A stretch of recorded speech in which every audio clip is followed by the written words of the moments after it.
Global local, आप जो दोनों जो खबरें हैं, क्या वो बाजार को कल सहारा दे सकती हैं?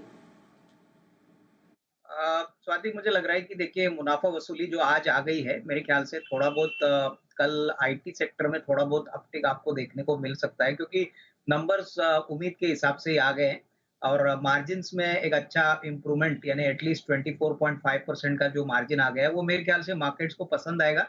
किस प्रकार का ट्रैक्शन आने वाले क्वार्टर्स में आएगा ये कहना मुश्किल है, लेकिन एटलीस्ट हमको लग रहा है कि जो पिटाई आईटी सेक्टर में हुई थी, वो अभी थम गई है और इस रिजल्ट्स के बाद लग रहा है कि सारे आईटी कंपनीज के रिजल्ट्स मोटा-मोटी अच्छे आने की उम्मीद रहेगी।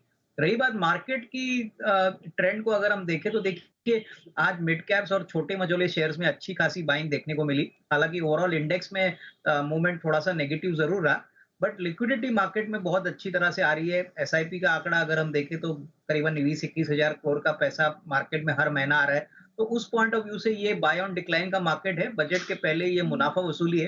तो इन्वेस्टर्स को इस मुनाफा वसूली से कोई घबराना नहीं है। ये कोई पैनिक सेल ऑफ नहीं है और मेरे ख्याल से बजट के बाद होपफुली मार्केट को एक अच्छा डायरेक्शनल ट्रेंड मिलेगा। तो आई थिंक स्टॉक स्पेसिफिक रहिए और मेरे ख्याल से नतीजों का सीजन अभी शुरू होने वाला है। तो आपको बहुत सारे मौके स्टॉक स्पेसिफिक वाइज मिलेंगे।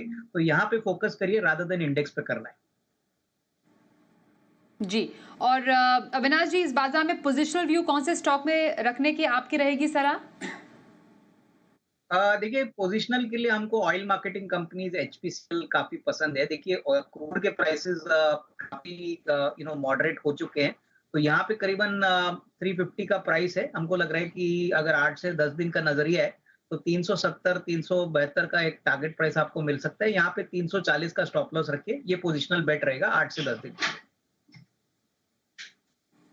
ओके। 370, 372 के टारगेट के लिए एचपीसीएल में खरीदारी की सलाह आ रही है। स्टॉप लॉस एक बार रिपीट कर देंगे please Avinash sir? This is 340, 340 का स्टॉप लॉस और 370, 72 का टारगेट प्राइस। जी, तो 340 का स्टॉप लॉस, 370, 372 के टारगेट के लिए एचपीसीएल पसंद है पोजिशनली अविनाश जी को। आइए आगे बढ़ते हैं और पहले कॉलर से बात करें। हमारे साथ कुंदन जी हैं, उनसे सवाल जानते हैं। नमस्कार सर, क्या जानना चाहेंगे? जी नमस्कार मैडम, कुंदन कुमार बोल रहे पूर्णिया बिहार से मैडम। जी पूछिए सर। मैडम मेरा दो क्वेश्चन है। एक पहला क्वेश्चन है इरेडा पे मैडम, जो हमने 6300 शेयर हमने लिया है 85 के एवरेज प्राइस पे, और उससे मैडम हम अगला 10 साल दे सकते हैं। और दूसरा मैडम है सर्वोटेक पावर सिस्टम, जो मेरा 93 का खरीद है 3200 शेयर।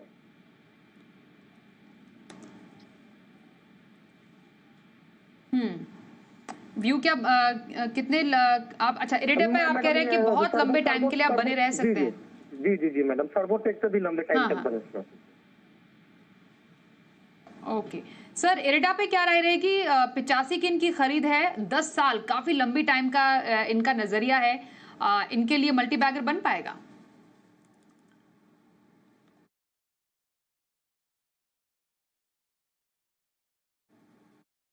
जी अविनाश जी, सुन पा रहे हैं मुझे? हाँ, हाँ, बोलिए।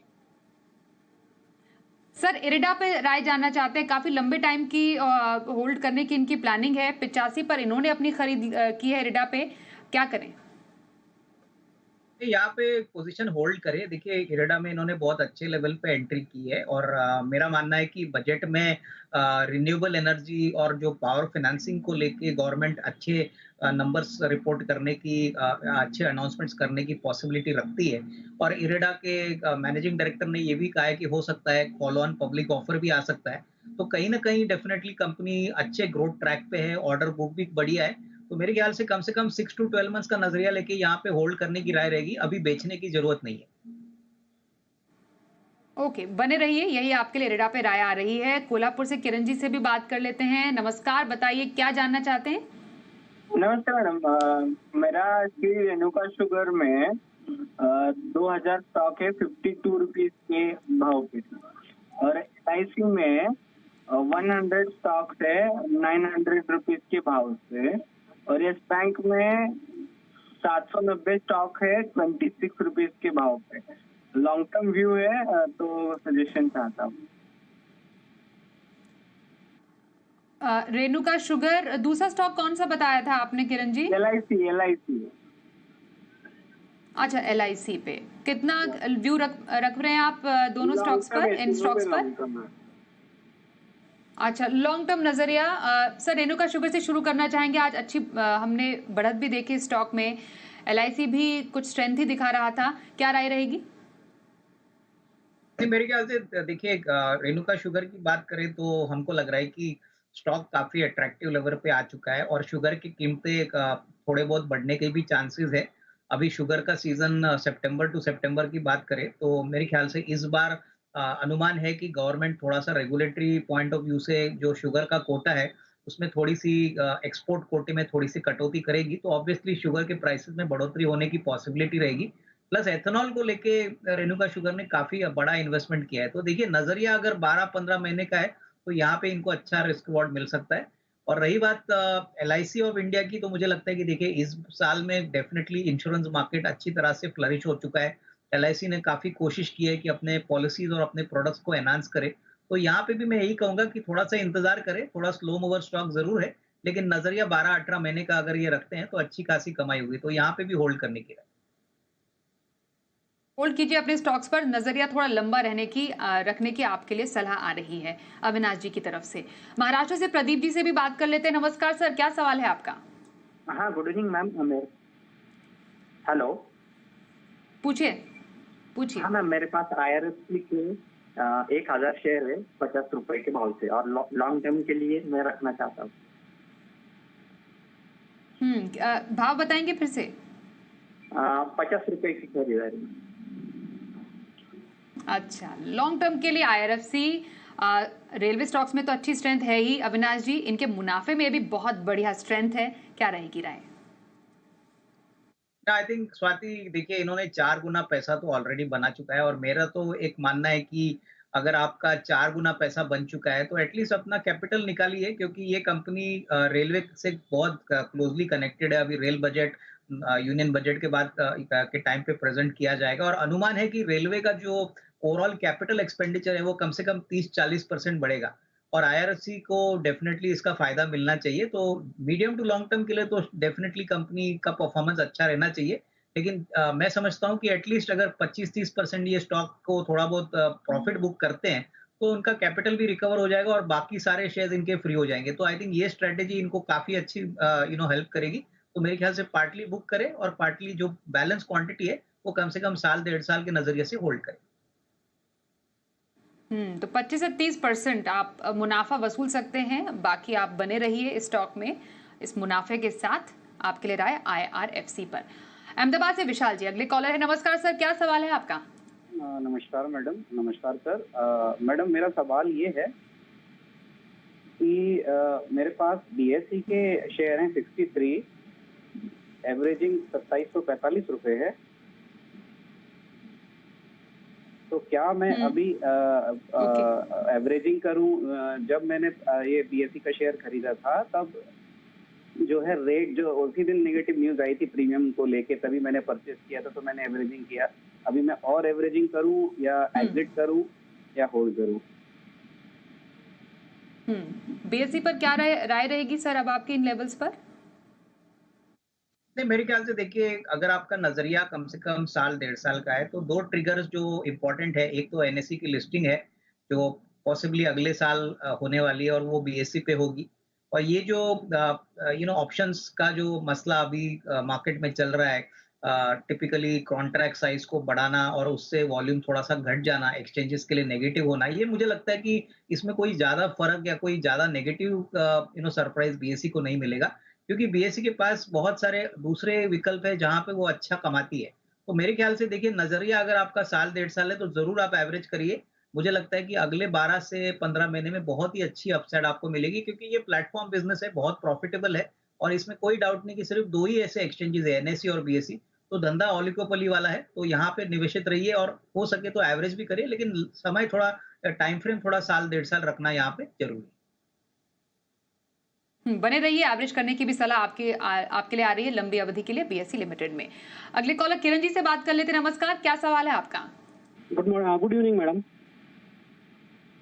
जी पूछिए। मैडम मेरे पास उड़को है। पूछिए पूछिए, सवाल सुन पा रहे हैं। हाँ, मेरे पास उड़को है हाँ, 186 ओके। के भाव से 1500 शेयर। हम्म तो और हम्म। स्टॉक रफ है मैडम मेरे पास 1025 के भाव से 50 शेयर। तो इनमें क्या करना चाहिए मैडम? दूसरा स्टॉक क्या बताया आपने? Stock rough. अच्छा ठीक है। 1025 के भाव से।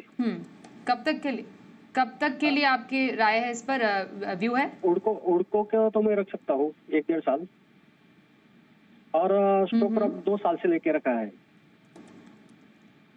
अच्छा, 2 साल के लिए रखा है। 1025 की खरीद है आपकी, है ना? हाँ, 2 साल पहले लिया था उसको।